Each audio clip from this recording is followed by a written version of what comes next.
We give the simplest tips possible so that you can grow in all 6 aspects of health on your own journey to being a millionaire. My name is Austin. If you haven't met me, I've founded over 30 companies. I'm a big time entrepreneur and I'm a big time small business champion. But here today, my whole goal with this TV series is to share as much knowledge as possible. That's simple, so everybody can improve in all 6 aspects of health. Today, we've got 3 awesome entrepreneurs. We're focusing on financial health through entrepreneurship. I'm going to take each guest on. I'm going to talk to them for about 5 minutes. They're going to give us this awesome little tip on how to improve your financial health through entrepreneurship, if you so choose. And then I'll start off with my own tip. My number one tip for entrepreneurship is kind of contradictory to some of the famous entrepreneurs, but I say just do it and quit your fucking job. A lot of people say work the 3 hours after your job, work your 9 to 5, make sure you stay security. I say that's exactly the wrong thing for entrepreneurship. It's not about security. When you quit your job, I guarantee you're going to find out how to find success. You're going to find money. You're going to find revenue, and you're going to learn everything you can because your entire fucking income depends on it. With that being said, we're going to pull up Clint Riggin, who's one amazing man, and I guess I'll let him talk about himself. Morning, Clint. How you doing? Good morning, Austin. Man, I don't know how I can go after you. That was 30 companies. Guys, I own 2 companies. One is Limitless Coaching. Companies. 2 amazing companies. One is Limitless Coaching, where we help CEOs, executives, C-suite entrepreneurs help optimize their body. And then I also run Nexus, which is holistic wellness events in San Diego.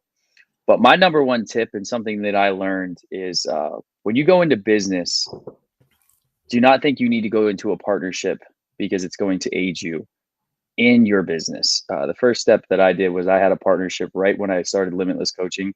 My partners were in Australia, and I thought because they were going to take a percentage of the company that it was the best way instead of doing 1099 contracting or just paying them on a retainer. Well, what I learned was that if somebody is out of country, you literally cannot sue. So if anything happens, you're fucked. Okay, so that's exactly what I learned in my entrepreneurship journey. So the whole partnership thing is great, but I want you to stay away from that because truly you can do this on your own and just hire out. That's all you need to do. That's interesting. I feel like I've learned almost the opposite lately, but I've also done a lot more. I have a lot more, maybe more on my plate, but I used to do everything on my own, and I've found that having a partner now. So to your point, maybe I don't need to be giving away equity. A lot of people say giving away equity is a poor decision. For me personally, in my journey, at this point, I love like 50-50 splits in every business simply because it's less work for me as well. Right. If I had to do, at this point, I'm exhausted. I mean, you already know I'm moving the Virgin Islands, selling all my businesses. It's a lot of work. I wouldn't trade it for anything, obviously, but partnerships, yeah, that's an interesting thing. So what are you doing now? You're no longer giving away equity to any of your companies? Well, the crazy thing is, and that I learned in this, and it's going to kind of what I just said, right, was somebody in a different country. Okay. And you talk about the 50-50 split, right? Okay. So that's the important part. For the people that are watching this, is I had a 14-month depression. I grew my business to 250 clients. I had made $500,000. Like I made $500,000. It was amazing. But I pushed away my family, my friends, and relationships because you talk about the time. I worked 18-hour days for 1 year straight. Yep. So now that I'm giving 50% to somebody who knows how to do marketing and funnels and Facebook ads and all of that, I'm the face of the company, but we're hiring coaches, we're hiring CSMs, we're doing all of the work that I should have done before. And the monetary value does not matter to me as long as I'm able to help entrepreneurs optimize their body, because I understand how you can work yourself to death and you're not giving yourself 100% to your family, your employees, the relationships in your life. And that's truly what I want people to see, is like the people that I talk to, they do not have the energy because they're working all the time. They do not know their nutrition. They don't know the data behind their body at all. So being able to incorporate 4 different fundamentals into the coaching is it really what I want to show people. Like, you can live the life you want to live and own a business, but also take care of yourself as well. We have about 1 minute left. So let's focus more on the partnership aspect. So you Yeah. are partnering. Are there certain aspects about the partner that you're looking for before you sign away 50% of your company or sell it, or however you want to do that? So the best thing about it is 51-49. So I'm gonna have that 51%. Okay. So retain But ownership control. Okay. exactly. And the biggest thing for me was that he was a client with me 2 years ago. He's been through the program. He Okay. understands how it works. And now he wants to help people feel the way he felt and see how great the program was and how easy it was for somebody to follow. And he's a great marketer. He knows how to write copy. He knows, I don't know how to do all that. I write all my own posts. I do all my Instagram posts. Like, I don't know how to really get in front of that right audience. I'm just a very good networker and I can connect with people very easily. So when it comes to the partnership, I want to focus on the nexus.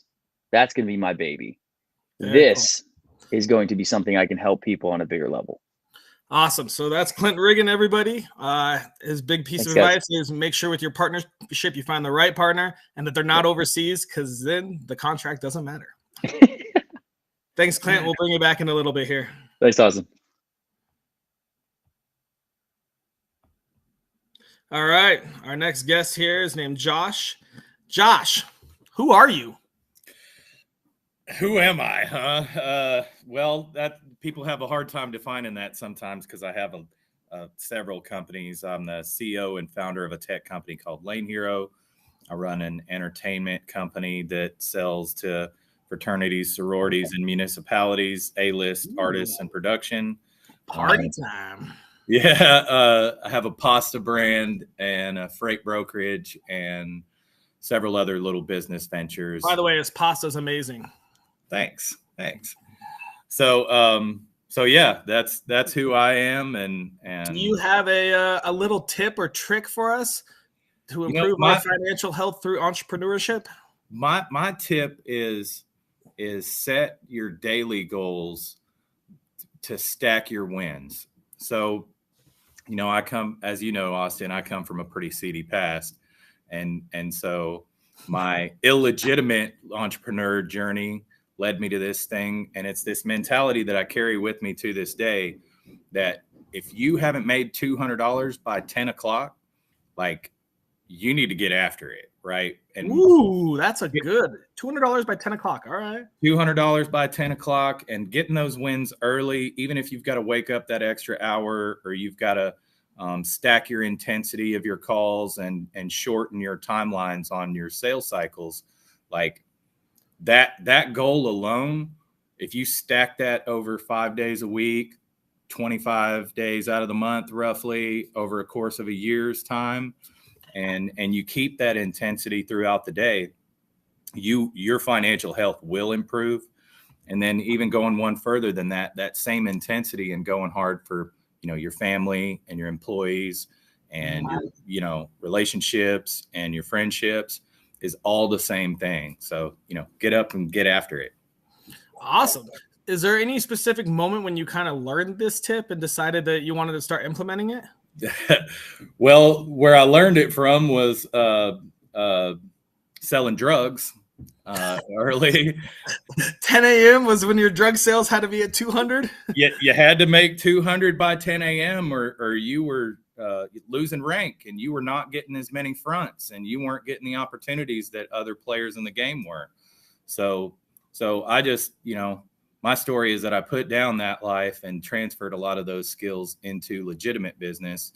But to this day, like after I do my golden hour meditation and stuff, like I'm on the phone or I'm in my email and I'm making that outbound type of reach to create and generate those sales. I'm not passively waiting for that stuff to come to me and attract to me. Although I have marketing and I have lots of other things that get my name out there, at the end of the day, outreach is where it's at, and making those touches consistently throughout the week and the month and stuff on your existing clients is where you create more revenue. Very cool. Very cool. We got about less than a minute left. Any last tips or tricks you want to talk about with that? What gave you the number 200? Is that just your own personal goal? Well, it was just kind of one of those things where if you make 200 over 20 days, 25 days, you hit the type of revenue that you're looking for. Okay, so yeah, obviously you could change that to 100 if you're just starting out, or 500 if you're $5, $20, like any of that that's going to get you to your goals, because it's just a reverse engineer of a goal, essentially. Correct. Yeah. Okay. So if you're just starting out, I mean, your first day, you could say, I need to make $5 by 10 a.m. Yep. And then the rest of it could go. If you're month 2, you could say $10 by 10 a.m. Stack it out. As you're building and building, you just got to set your goals higher and higher. But you can start out as small as $5 by 10. And, even if you're doing a side hustle, or, you still got your 9 to 5, maybe your 9 to 5 starts at 9. Maybe you have a goal of, $5 before 9, before I go to work. Or, like in one example of a friend of mine who's actually a pretty famous person, they were working at Jimmy John's, but they sold weed out of the drive-through, and their same goal was 200 by 10 a.m. at the drive-through in Jimmy John's, and the drive-through opened at 9 a.m. So like they had this hour window to make what they were trying to make for the day. And now they're a very famous rap artist. So like, oh boy, I think I know who you're talking about. We don't have to say what it is. Yeah, well, I don't want to, Yeah, we'll keep that in the DL. But anyway, this is Josh. His tip for the day is set a tiny goal of an amount of money to make before like 10 a.m. I mean, you could really be flexible and say noon, depending on your schedule. If you're just starting out, you could say $5 by noon, something of that sort. If you're just starting out with e-commerce or consulting, maybe one consulting client a day, but monetize and break it down by day, I think is really what you're trying to go for there. Yeah. Very much. Awesome. Thank you, Josh. I'll bring you back in a couple minutes. Next up, we have Lori. Lori, who are you? Oh, I'm actually a mother. I'm older than a lot of people that haven't been in entrepreneurship very long. I'm 50. Did you know? Yeah. Oh, you look 20 to me. I thought you were a young whippersnapper. Yeah. I've got 3 adult children, 4 grandchildren. Oh boy. Yeah. And still is an entrepreneur. Yeah. That I'll probably be that until I die, because I just believe that we are the backbone of America, and supporting one another is where it's at. That's what my passion is, to help others, be better in any way they can. I'm passionate in helping others in life, especially entrepreneurs, obviously. But I teach financial education, basically concepts that weren't taught to us in school. I do have a kettle corn business. Yummy kettle corn as well. Also eating that. Note that I know their food companies. Yeah. So, that's it, between grandchildren and. All right. Well, what do you have a little tip for us for anyone trying to improve their financial health through entrepreneurship? Yeah, definitely be open to education. No matter what company or what you're trying to do, just always try to be better. Educate yourself more. Education. Okay. Yeah. Learn to manage your budget, for one. Obviously reading books and listening to podcasts that will help you grow. Like also this one. Yeah. Advice. Always save and invest in a way where your money's working for you. Smart. So all those little tips, education is gonna be one of the biggest ways. Yeah. Learn how to save, learn how to invest. Watch Millionaires Are Made every week. There you go. Yeah. Great. So how did you kind of learn about this? We have 1 minute, by the way. Well, when I learned about some of the concepts that I was not taught in school, they're not taught in school. Unless you're wealthy, then you know them. But my mind totally shifted. And I was like, holy shit, everybody needs to know this stuff. I wish I would have known it when I was 16 and pregnant, because my life would have been different, but that's not what God planned for me. So now here I am. Now you're a mother and a grandmother teaching others. Yeah. And I'm just trying to build a legacy where my grandchildren will be proud and they'll be set for life. So. Awesome. All right, everyone. Well, that's Lori. We're going to wrap that up real quick here. Her tip is education. Learn about specifically financial stuff, but learning listening, reading, watching YouTube, doing whatever you can to learn about your financial health. Mm-hmm. Does that sound right, Lori? Yes, correct. Awesome. All right. Well, I hope you guys enjoyed those 3 guests. We're going to go ahead and bring them all back in, and we will take any kind of questions from the audience. Anyone that's watching right now can feel free to input their questions for them. If you like any of these guests and want to hang out with them separately, we'll be posting all their contact info. So if you want to go talk to them one-on-one or go take one of their courses or whatever it is, or just learn, all 3 of them will not charge anything. They'll respond to text messages and Facebook messages, however you want to contact them. They're all givers. So feel free, reach out, say hi, ask them whatever you want to ask specifically. We will probably have more one-on-one longer podcasts with each of them on my other podcast, Arm Brands, in the future. But for now, just contact them. Shoot them a message. They love talking to people and sharing their thing. We're going to bring all 3 of them out right now, and we're going to go talk about each other's tips. And then we're going to come up with a weekly challenge for the next week so everyone can improve their financial health. And so we'll discuss that right about now. Clint, Josh, and Lori. Hey guys. So let's take a couple minutes here, maybe like a minute. Everyone do like 2 or 3 sentences on Clint's tip. So have any of you had any partnerships with overseas partners? Yep. Josh, how'd it go? So it's definitely a complicated thing to navigate, and I encountered the same thing about legally binding contracts. So I have a partner in Italy with my pasta brand. That's and right. We actually had to take and do an incorporation in Italy and an incorporation in the United States to create contracts with both, so that there was some type of accountability. But in particular, Italy, their government is not the most stable thing on the planet, and so there's definitely some inherent risk for having an international partner. And I think that that relationship building aspect of it is just so huge, because and everybody understanding that there is bigger risk, because it's like shit can crumble really, really quick. And it only takes that one, not even a wrong move, man. You can do all the right things and something circumstantially happen that just crumbles the whole infrastructure on an international deal like that. Lori, have you ever had an international partnership? No. All right. I'll tell you real quick a couple stories of mine. So back in 2013, I had a company called Instatricity. We developed power banks when they were really hot before they're mass produced.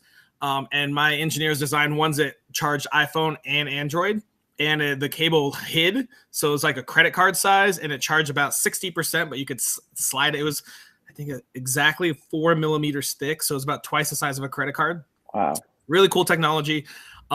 To get exclusivity, so they would only produce it for me out of China. It was like $100,000. I didn't have that money. So I said, whatever, we'll just market it. We ended up sponsoring the Pan Am Games. So every American Olympian had one of them. Really cool time. And my buddy also, he did almost the same thing with a waterproof phone case before they were popular. I remember we went to CES, Consumer Electronics Show, and we saw about 4 to 5 different companies that had his exact same case, because he did not pay for exclusivity either. And at that point, he goes, man, I got to sell my inventory out. As soon as they develop a cool product, they try to produce as much as they can. And unless you have that exclusivity, which, I mean, nowadays, I don't even know if you can enforce that, just kind of like Clint said, they might sign it and take your $100,000, but they might try to only sell it to Thailand or maybe different regions or something like that to hide it from you. But I don't know if I really would trust much of anything that you can't enforce legally. So, all right, let's move to Josh's tip. Clint, Lori, I have a feeling you guys have some daily goals. I don't know if it's 200 by 10 a.m., but go ahead, Clint. No, that's a great point. Honestly, when you think about okay, so I want to make $200 by, you said 10 a.m. Is that what you said? I am. $200 by 10 a.m. So a big thing that I ran into my business was that I didn't have MRR. So I didn't have monthly recurring revenue. So I was always chasing my next client, right? So what I'm doing differently now is the partnerships that I have, we have monthly recurring revenue. We have percentages, so that every affiliate that we have, when people order supplements, when people order meals, whatever that might be, our partnerships are going to give us a good amount each time. So I know all of my clients are going to need meals. They're going to need supplements. And then also with the hormone replacement therapy, there's a monthly reoccurring on that as well. So that is something so big that entrepreneurs need to know, especially in a service-based business. When you're just searching for the next client, you're gonna burn yourself out. So have a product, have a package, have something that you can actually give, and it's tangible that they can use, and then you could sell as well. So that's a great tip, Josh. Lori, you have anything to say on that? That is a great tip. And I kind of like tried that with the kettle corn, but I ended up focusing more on the education aspect of the financial industry. And my goal is just basically to contact at least 20 people a day. Mm-hmm. And 20 people a day. Do you have a set time or like before 5 p.m.? Well, yeah, I have it set up between 9 and noon, and that's a lot of time to contact that many people. Yes, but some people are a little bit chatty. Do you call them or text them or message them? I prefer to call them. I do all, but I prefer to call. But my goal is just to help them, get them on the schedule, to show them some concepts, because we do like 3 schedules, 3 different things. And then whatever they do with the concepts is on them. But I just want them to know. I don't want to leave anybody behind, because like I said, I'm older, and I recently learned this not too long ago. And like I said, if I was 16 and again and knew this, it would be different for me. It's a total game changer, and the money will come. So I'm more focused on helping people with these concepts. That's a great point too, that the goal doesn't necessarily have to be a dollar amount. It can be a tangible thing that's attached to that dollar amount. Like if you need to schedule a certain amount of appointments a day, or you need to make a certain amount of connection calls, like it's all the same concept on a daily deal, right? Like, because you're going to get to the MMR like Clint's talking about. Exactly. And I think we all agree, brick by brick, essentially, if you're doing 20 calls a day, whatever it is, it's consistency and stacking it every day. So either you're doing 200 by 10 every day, great. And then you're eventually going to 250, 300, or, like Clint, you're setting up like a new client every day, or at least, or like Lori, 20 calls every day of potential new clients. It's just, you can start small. Every day before I go to work, I want to call one person about my company, my product, or my service. Every day I want to make $5 before I go to work. We can all start out small. Everyone should have a side hustle. I know most Americans, at least, and most in the world, are not passionate about with their current 9 to 5. So if you're not passionate about it, find something you are and set that small goal. $5 a day, $1 a day. I just want to talk to someone a day. I want to talk to one person every day about what I'm passionate about, and that's it. I want to make a Facebook post, and I want to make 1 call, and that's my day. Okay, do that for 2-3 weeks. Next week, okay, now I want to make 2 calls and 2 Facebook posts, and I'll schedule 1 for the evening. I'll do 1 in the morning, hit schedule on the next one, and do 2. It's all about just that. Yeah, that's a good tip, Josh. Come up with something solid, and each day you just make sure you're stacking it and doing that and growing from there. Yep. All right. Lori's all about, I think you guys all are going to agree with this one real easily. Education, self-improvement and education, learning about fucking everything, learning about whatever industry in your product, learning about yourself, learning about how you interact with people, all that kind of stuff. One thing that I make my team, most of them do, hopefully they all adhere to it, is every day we read 10 pages nonfiction. And I took that from 75 hard. You are right, Clint? 50. Yeah, day 50. Let's go, baby. Man, it's easy after that. Now you're in the zone. Yeah. But yeah, so 10 pages every day, nonfiction. I don't know. I have stacks of books I still need to read, because every time I see one, I just buy it. They're all like $10 off Amazon. So I have like 50 more books to go through. But I love education, man. You have to learn, especially this day and age. You got to learn AI now. We got to learn all this other new stuff. You got something to say about that, Josh? Yeah, I in particular, the self-education is something that really changed the dynamic of my life, because I had to go from being very aggressive in my interactions, is the way I'm going to put it, to really understanding how I come across to people and how I can communicate with my team or customers or different, vendors and different stuff, and the dynamics of those relationships. And the only way to really get there with it is to understand yourself intimately first, right? And I think especially as entrepreneurs, we have a tendency to get caught in the hustle and ADHD, a million things going, and to be able to focus back on who we authentically are and our reasons for doing this and what we're really trying to put out in the world, like, can root you to that communication piece with other people, because people are different. Very true. Very true. Clint, do you hate education? I love education. Honestly, I love it. I listen to a podcast every single day. Like, if you guys haven't listened to Gary Brecka and who's the UFC owner? Not Joe Rogan. Not Joe Rogan. You know what I'm talking about. The guy who owns UFC. He put out a podcast with Gary Brecka today that was truly incredible, talking about exactly what I do for our clients, about tracking their data, the blood work, and the metabolic cycle, and all these different things. So I was like, wow, like, this guy's about to take over biohacking in the world. It's absolutely insane. So I always like learning about the new things. And also, I don't know if you guys listen to Ed Milet too. Like, Ed Milet is probably the smartest man I've ever heard when it comes to motivational speaking and just like truly getting. No, I haven't. The Power of One More? Power of One More, yeah. I read half of it. I haven't read the whole thing. How do you even not? I couldn't even put it down, man. Yeah, no, Ed Milet and his story, I think all of us were there. Yeah. One or two of the times I've seen him speak, but his One More speech is probably one of the best speeches I've ever seen or heard or cried to. Oh, yeah. Oh, yes. For sure. So, yeah, I would say podcasts are a big thing for me. 75 Hard, I read 10 pages a day. So I'm on my third book right now. Leadership 2.0 by John C. Maxwell is absolutely incredible. Being in a leadership role, as we all are, we need to know how to lead. So, yeah, that's Leadership my tidbit. 2.0. By who? John C. Maxwell. Well, that's going to be bought in the next 20 minutes. It'll sit on a shelf. I need to up it to like 50 pages a day. I'll be reading on the beach in the Virgin Islands all day, every day. There you go. Yeah, you will. Cool. All right, guys, we got about 2.5 minutes left. Let's go over a weekly challenge. So the goal with this is every day we can all go to our Brick by Brick group on Facebook, and we can post or Millionaires Are Made group. Both of these will have it.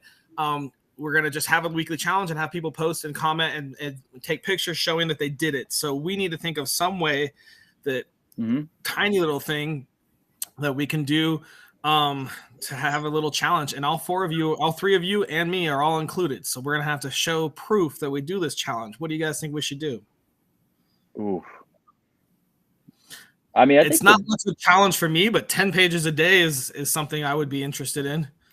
Yeah, I'd say like either listen to a podcast or read 10 pages a day. Like, you're doing some sort of education with yourself. I think that's a good one. Let's pick one or the other.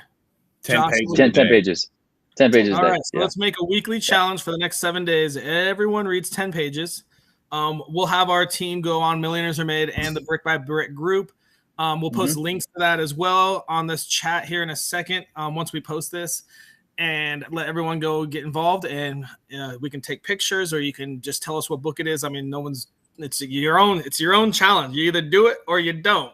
I'm not going to be mama and you and watch and make sure, but a little bit of accountability can always help. I love it.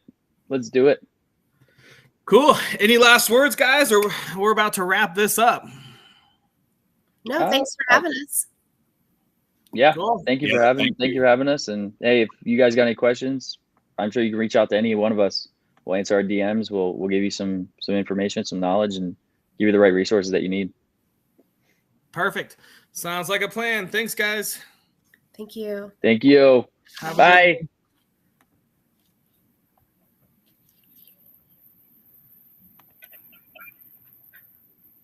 Do we stay here? No, you leave. Go away. No, be gone.